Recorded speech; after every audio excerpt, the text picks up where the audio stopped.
Come back to chemistry classes. Chemistry classes में आपका स्वागत है।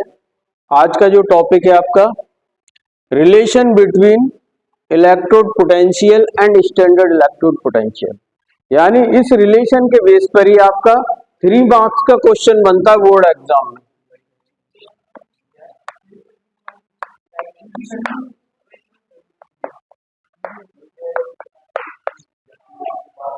ठीक है, तो इन दोनों में रिलेशन क्या होता है वो रिलेशन आज आपको बताने जा रहा हूं। और इसके अलावा ये electrode potential standard electrode potential होता क्या है। सबसे पहले रिलेशन की बात, क्योंकि 3 मार्क्स का बोर्ड एग्जाम में क्वेश्चन आएगा 100%। ठीक है, तो ये आपका रिलेशन होता है E is equal to E not cell minus 2.303 RT upon NF log oxidation upon reduction. ये इक्वेशन, ठीक है, ये जो इक्वेशन आई है निकल के, ये रिलेशन होता है इलेक्ट्रोड पोटेंशियल और स्टैंडर्ड इलेक्ट्रोड पोटेंशियल का। तो इसमें इलेक्ट्रोड पोटेंशियल को E से रिप्रेजेंट करते हैं, स्टैंडर्ड इलेक्ट्रोड पोटेंशियल जो E नॉट सेल लिखा है मैंने, इसे स्टैंडर्ड इलेक्ट्रोड पोटेंशियल। अब इलेक्ट्रोड पोटेंशियल होता क्या ये भी आपको बताए। तो सबसे पहले इसी के बेस पे क्वेश्चन बनेगा 3 मार्क्स का जो आपका बनेगा। ठीक है, इसमें R जो होता है हमारा वो गैस कांस्टेंट होता है। R क्या होता है इसमें? Gas constant.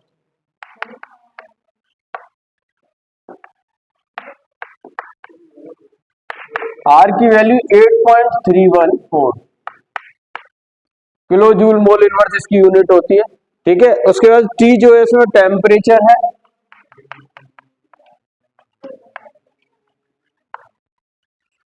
ठीक है, टेम्परेचर जो है 298 केल्विन होता है, यानी 25 डिग्री सेल्सियस पर। तो सेल्सियस को केल्विन में कन्वर्ट करेंगे 298 केल्विन हो जाएगा। ये आपकी इसकी T की वैल्यू होती है। उसके बाद F है, F होता है इसमें फैराडेज कांस्टेंट। F क्या होता है? Faraday's constant.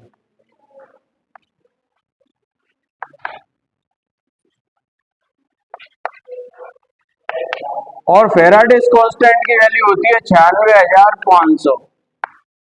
ओके, ये वैल्यू। अब इन सारी वैल्यूज को जब हम इसमें पुट कर देंगे तो ये इक्वेशन बहुत इजी हो जाएगी, सॉल्व हो जाएगी। ठीक है, R की जगह हमें इतना रखना है, E is equal to E not cell minus 2.303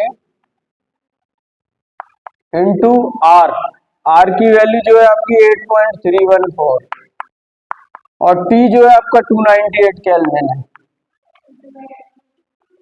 upon N, ठीक है, इंटू F फैराडेज कांस्टेंट जो होता है 96,500। ठीक है, जब ये वैल्यू सॉल्व हो जाएगी तो सॉल्व होकर के बचेगा आपका E is equal to E not cell minus 0.0591 upon N, okay, log oxidation upon reduction.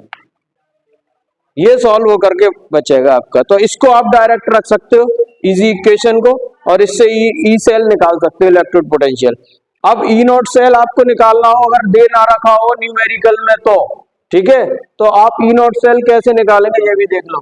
तो E not cell is equal to होता है E naught cathode minus E naught anode. इस इक्वेशन से आप ई नॉट सेल निकाल सकते हैं यदि गिवन में ना हो न्यूमेरिकल में। और गिवन में दे रखा तो डायरेक्ट ई नॉट सेल की वैल्यू रखेंगे, सॉल्व हो जाएगा आपका। ऑक्सीडेशन इक्वेशन की जगह ऑक्सीडेशन इक्वेशन, रिडक्शन की जगह reduction.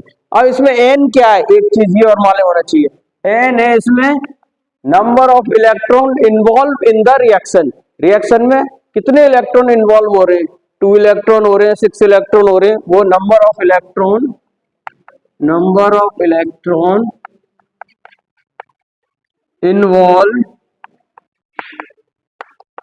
involved in the reaction।